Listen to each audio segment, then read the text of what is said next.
the team. The team. Oh, but The that's cast. cute, though. But our That's team, sweet. right? I like that. Wow, they came out so easily. The lights are on, the curtain's up. This is Steps to the Stage. Hello and welcome to Steps to the Stage, the 7th Street Theater podcast where I talk to the community theater professionals you know and love. I'm your host, Colin Pinedo, and today I am talking with Marlee Lane about their new show, The Wolves. Welcome back. Hello. Hi. So for those of us who aren't familiar with The Wolves as a show, why don't you talk about a brief sort of synopsis of what it is? Sure, of course. Basically, we get to follow a girls' indoor soccer team through a couple weeks, and we just kind of get to see them warming up before the game, and kind of we get an insight on what's going on with their lives.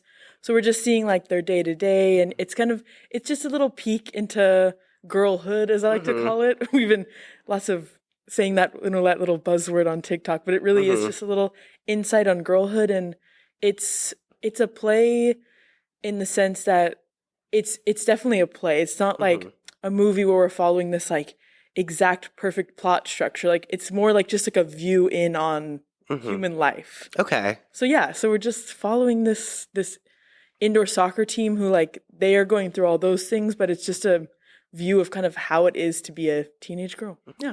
So what drew you to the show in the first place as a director? Yeah, well, obviously I've just recently not been a teenage girl, and it's a crazy little experience. So the play really spoke to me. Also, I grew up doing soccer, so Okay. All right. so that probably really does it too. And I just the structure of it is so interesting, and it really felt like real people talking. So that drew me in, and then I really think.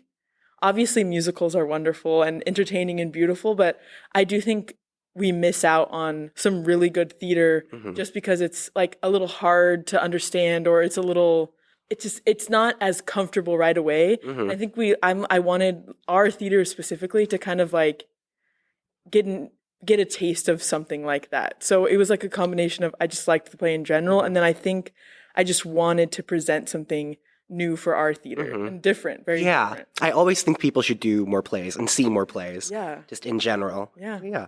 So let's talk about, you said that this is about a soccer team playing on you said an indoor soccer? Yeah, so it's an indoor soccer team, which there's indoor soccer. Everyone who doesn't know, we're learning about sports today. It's soccer in a field. So there's no out of bounds in like normal soccer, so it's a much more fast-paced game. And so this group of teenage girls, they're all either 16 or 17, and basically this is kind of like what they do when they don't play high school soccer. So it's their little like, how do I keep up being a good soccer player? And it's also where like a lot of college scouts come and see them. Okay. So that's kind of like the difference between like why they're not on like their high school soccer team versus like an indoor soccer team. And then also because of that, they're kind of, some of them are from different schools. Okay. So it's kind of, it's like an extra. Exactly. Yeah. Okay. Cool. Yeah. And then did you do indoor soccer? I never have actually. Oh, okay. Whoa. Oh. I've seen an indoor soccer game, and I've played soccer a lot. But yeah, I've never played indoor soccer. But yeah, watching it is crazy. It's very different because it's like it doesn't go out of bounds. So like it's just like it's running. You're slamming into each other more, like how hockey, like it doesn't go out of bounds, so it's like a more fast paced. Love that we're talking about sports. I know. I thought that's like the funny thing about this show to me. Yeah, it's a colliding of worlds. Yeah, definitely. Really collide. And I think most people sometimes who started off in sports and then go into theater have a little bit of more disdain for sports because they're like, it was terrible and that's why I do theater. But like that wasn't really the case for me. Like I very much enjoyed my time doing soccer. And then all of a sudden I'm like, a play? You're like, soccer? Hello? I love you. So yeah. Yeah, well, everyone thinks that those worlds are really separate. But even when I was doing theater in high school, there were all sorts of people who were there and also had like water polo or all sorts of other sports and other activities that they were doing. So I'm like, I don't get why some people think they're like two completely different worlds, time for sports and theater to be friends. Sports era. Let's do it. This is theater sports era. Yeah. So was that with the cast of the show who are predominantly actors and theater people, was it sort of difficult to get them into a more sporty jockey mindset in terms of like characters and stuff? Very true. Yeah, we had to go through a lot of stuff. A lot of the team. Oh, but that's cast, cute though. But our that's team, sweet. right? I like that. Wow, they came out so easily. A lot of them played soccer growing up, actually, or at least like played some sport. Some have sports experience. Yeah, but a lot of them actually did. And then for the ones that didn't, because we do actually like pass the soccer ball during the show, basically like parts of our rehearsals, like every rehearsal we would pass the soccer ball. Okay. So even the people that didn't like know soccer, like, athletic straight away, like got to practice, and they all like, I mean, to me, they all like look, I'm like, okay, I believe this. That's the important part. They have to look it instead of, Yeah, so it wasn't interesting. And then just like how theater has a culture almost, like the people in it, soccer, and specifically like women's soccer, has its own culture too. Like it has its own like style and like look, because I also like something, like if you think about like a group of girls who have school uniforms, like even then, like they'll do little things to show their style, like shoes or like how to do their hair. So on a sports team, like especially women's soccer, they like there's a culture to like how you do your hair, and almost, like, different hairstyles have different personalities. So like we went over that and kind of like why people play sports, because for some people it's just to get into college. Yeah. And then for some people it's like they connected to it growing up. Some people play it for their parents. So like there's just a whole lot to dive into. So we went over that in rehearsal. So you mentioned that you're actually passing the ball around on stage. That's correct. Yeah. That's wild. Yep. That's crazy. It's a crazy one. Yeah. I think most of the time in rehearsals I kept being like, remember there's an audience. Yes. We can't kill the audience. That's exactly. And as I was researching this show, it's like, oh, it's all before game warm-ups and stuff. Yeah, I'm like, how strange. I'm like, but if it was actually a game, you'd end up kicking an audience member or a cast member in the head, and then oh no. So so it's just the warmest. There definitely will be times when they probably miss the ball, but I was like, real soccer players miss the ball. Live theater magic. Just go get it. Just go get the ball. So front rowers, splash zone. Be prepared. Wear knee pads. Wear knee pads. Wear shin guards. Yes, exactly. Bring a shield. Immerse yourself into the world of the show. Exactly. So was it, well, we've already talked about sort of learning about the athleticism of the sport, but with the actual soccer balls, was it sort of difficult having to figure that out and sort of choreograph? Yes. Yeah. There was some weird like blocking situations because at one point they do a passing drill called the spider web. Ooh, okay. So we had to figure that out. There's one point where basically a bunch of different like groups of two are passing the ball back and forth, and then we kind of get sneak peeks of each person's conversation, but to have that work, they are like passing a ball back and forth, and then another pair will like go and replace them. Oh. So there's that was a lot of like handoffs. Yeah, handoffs, and just like basically this cast has to be so paying attention to everything, because you have to remember your lines, you have to remember your character, you have to play soccer while that's all happening. Soccer. And the dialogue it's like fast. There's literally in the script multiple conversations happening at once. So they are the mind game. Yeah, everyone is playing is crazy. It's another thing. It's a lot of overlapping dialogue, right? Absolutely. Yeah. That's the juggling act of this show sounds insane. So let's talk about a soccer team. So let's talk about the costumes as. Oh, yes. So, they're in their uniforms because it's their warm-up right before their games.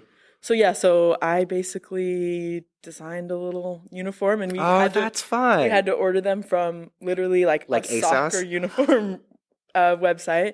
So, that was fun. And that's cool, though. Yeah. Yeah, and also like with the uniforms are also important because, I mean, obviously uniforms, we get that they're a team. But the characters' names aren't really a big part of the play. Like, it's their numbers. Yeah. Like, how they're listed in, like, the cast list is like, their numbers. Yeah, like number 12 number. Yeah. Exactly. And they don't ever say their numbers out loud. So the only way the audience kind of knows it's through the visual signifier. Literally. Whoa, okay. So there's a couple of the characters that we kind of get their names, but, like, at the very end. Okay. So it's very, like, their numbers are an important part of who they are. And then also along with like soccer culture, there's numbers that have different personalities. So I always notice that in soccer, and then I noticed that the playwright, it's like the correct Took notice of that? Okay. Yeah, so like not even just, some things are just logistical. Like most goalies are either like number 1 or our goalie's number 0. That's just like a thing they do in soccer and like not any other sport. Yeah, weird. I don't know. It's like, it's just kind of like a goalie's an important position. So it's like they kind of get these important numbers as like a signifier, but not every goalie is. But it's just like a normal thing they do. And then like there's always number 7 is like, obviously 7 is like most people's like lucky numbers, and we have like a number 7 that's one of the characters, and like that definitely was a personality trope in soccer. Like if someone was number 7, you're like, okay, she's gonna be a crazy one. Oh, okay. Yeah. So like, and then it fits with the personality of the character. So that was kind of an interesting thing too. And like only people who really play sports are gonna like understand that reference, but it's there if you understand it.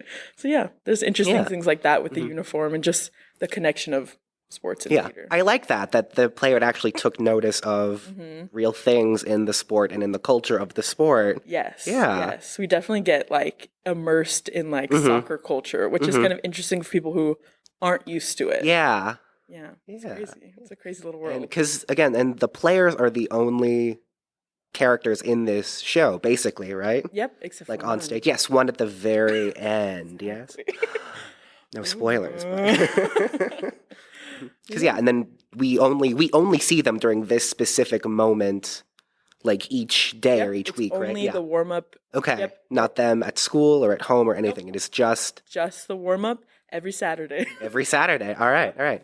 Yeah. So the set. Let's talk about that. Yes, of course. You know, I love Miss Sets. So this set is interesting because there's AstroTurf all over the stage. Okay. So like an actual pitch. Yes, like an actual pitch. So that's kind of called for in the script, and most of the sets have that. And obviously, I wanted to do that too. So I just finished the set, and we literally have grass on the floor. That's so cool, though. Yeah. So I'm sorry for other people who have to rehearse on the stage. But yeah, and then there's also basically the kind of idea behind the set is that this field kind of, let me just, I personally am someone who likes like a metaphorical set, and like, it doesn't have to be like fully like, we're in a house. It looks fully like a house. Realized. Yeah. So I like to kind of, go up in the air a little. Imagination. Yeah. So basically the whole kind of idea behind it is that this field kind of goes on forever. Okay. Because these girls are like in this moment in their lives where like, everything's happening to them, and you're in this like weird in-between stage, and it's like they kind of find like solace and stress and anxiety in soccer. So like where we see them, it's just kind of always just on the field. Okay. And I also think it kind of plays back to soccer, and even like theater imitates life. So like what's happening in their games and what's happening on their team like imitates how humans are in real life. So it's like the field also goes on forever. Yeah. Like we're also still all playing a game, and like whoa. Crazy. Insane. But also there's just grass everywhere. Basically that's also what I just love grass. The set for the show is just really cool in the way that it's meant to be designed. Yeah. I saw at FJC when they did it like in a black box theater, and so they had the risers around it that just were the bleachers. Yeah. Like around the field. I'm like, that's so there's a bunch of cool stuff. Yeah, like, that's so cool. That's so like big brain to me. Yeah. I also have some gravity-defying moments. Not that's dramatic. But you'll see. Okay, come see it. Come see gravity-defying moments at the Wolves. That's right. Yeah, this is a very small cast. 10 characters, I think, total. There's 10 characters, and we have 12 in our cast. Okay. Yeah. It's a crazy, it's different. Yeah. We usually have like some pretty big casts, so we get a very like close-in view. Yeah, far more like intimate. Yeah. Have you all become sort of a close a team group? Yeah. Whoa. It's crazy out here. Yeah, crazy. Yeah, I definitely think we've become close. And also pretty much everyone like we're all similar ages, and like obviously I'm like a younger director, so I'm closer in age to them to like anything else. And I think we definitely have like formed a little pack, you could also say. Yeah, it's pretty good. Yeah, well, because I'm sure you're all very you said you're very close in age to these characters, and somewhat recently out of high school into or out of college. Yeah. In your experience now. Yeah, crazy. So yeah, very similar to you guys. Yeah. Absolutely. And then this is a one act, yes? It is. Or was written as it's a written one as one act, but we will have a little intermission. Okay, fun. So yeah. So yeah. You can so get then snacks. Love that. Go to the bathroom. How long would each act be then in this case? It's the whole the whole show's an hour and a half. So it's like 45 minutes each. Okay. Maybe the first one's like a little bit longer, but just about that. Yeah. Somewhere around there. And then you were talking about like sort of how these players in this team have different sort of modes of expression, sort of how they dress and how their hair is done. Am I correct? One of these characters has a shaved head or just cut very, very close to the Well, yeah, is that yeah, okay. That's a problem. Yeah, is that something that because that's 25. And yeah, basically, some hair cutting happens. Really? Actually? No. That's the magic of theater. No. Yeah, there's no actual hair. Dang it. No. But we'll see it on stage and we'll believe it. And we will.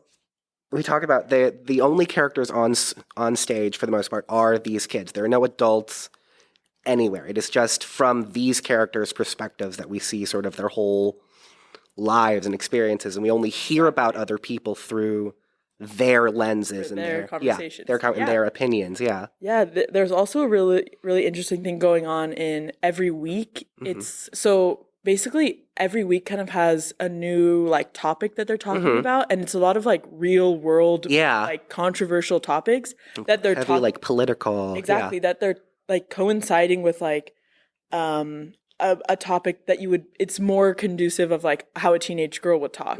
So it's like we kind of have these like dualities going on, but like as someone who actually is a teenage girl, I'm not a teenage girl, was a teenage girl recently, like that is more of like how we are. Like it's this weird duality of like you're a kid and you're an adult. Yeah. So like you can see in their conversations that they're also kids and adults at the same time. Okay. So like the play also kind of works with that. So and also what I really like is they are not perfect people. They are not politically correct.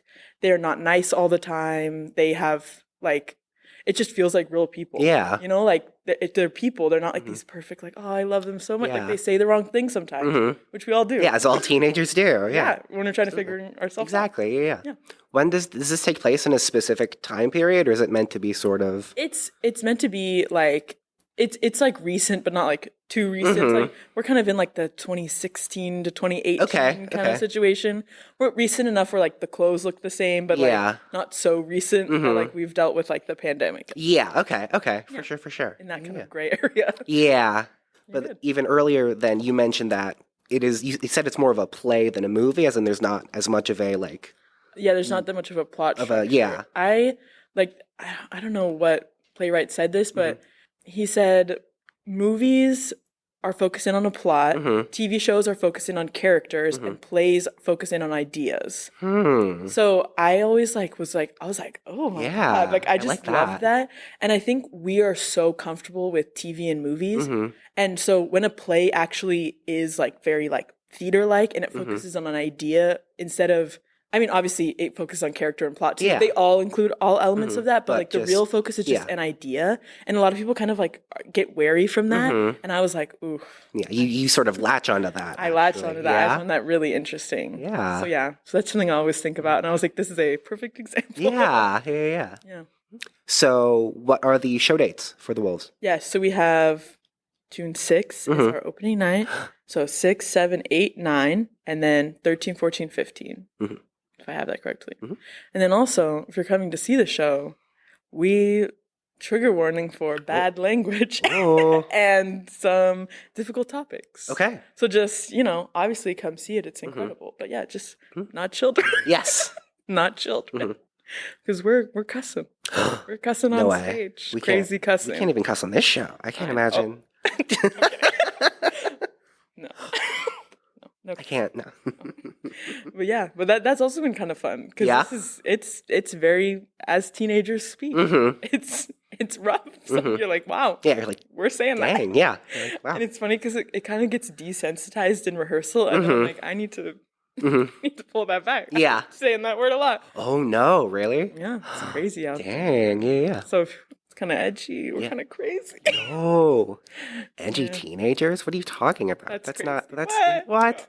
That's insane. No, that's crazy. Do you know where people can find tickets if they want to? Of course. Obviously, the Chino Community Children's beautiful website always has our beautiful ticket link. And then I think the Instagram has tickets in the bio. I mean, you buy them through the website, but you can find it through Instagram, Facebook, all the gorgeous things like that.